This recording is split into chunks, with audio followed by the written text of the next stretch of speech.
સુરત કામરેજ વિધાનસભા ક્ષેત્રના ખોલવડ અને આજુબાજુના વિસ્તારોમાં ભવિષ્યની રહેણાંક અને ઔદ્યોગિક જરૂરિયાતોને ધ્યાને રાખીને રાજ્ય સરકાર દ્વારા પાવર ઇન્ફ્રાસ્ટ્રક્ચર મજબૂત કરવા માટે preliminary TP scheme number 47 Kholvad Bhada reservation number R22 ખાતે 24,000 ચોરસ મીટર જગ્યા પર જેટકો દ્વારા નવું સબસ્ટેશન સ્થાપિત કરવામાં આવશે। ત્યારે રાજ્યના આરોગ્ય રાજ્યમંત્રી પ્રફુલભાઈ પાનશેરિયાએ વધુમાં શું જણાવ્યું, આવો સાંભળીએ।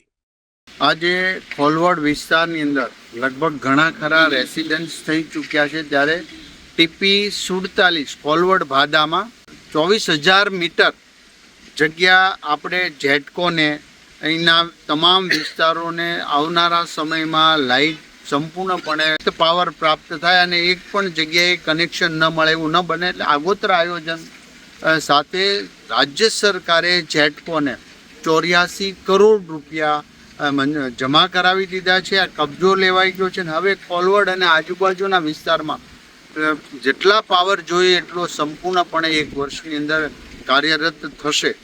આ બીજી માંગણી પણ આ વિસ્તારની અંદર આગળ જેટકો સાથે 66 કેવીનું વધુ એક સબસ્ટેશન બનાવીને, જેથી કરીને વધુ વસવાટ થાય અથવા તો વધુ મકાન બને તો તત્કાલ એને કનેક્શન આપી શકે। આ આગોતરા આયોજન રાજ્ય સરકારમાં આદરણીય મુખ્યમંત્રી ભૂપેન્દ્રભાઈ પટેલ સાહેબ અને ઉર્જા મંત્રી બંને ખૂબ સહયોગ આપ્યો અને જેથી કરીને 84 કરોડ જેટલી રકમ જેટકોને ભરી દેવામાં આવી છે અને 24,000 ચોરસ મીટર આ જગ્યા આપને પ્રાપ્ત થઈ છે।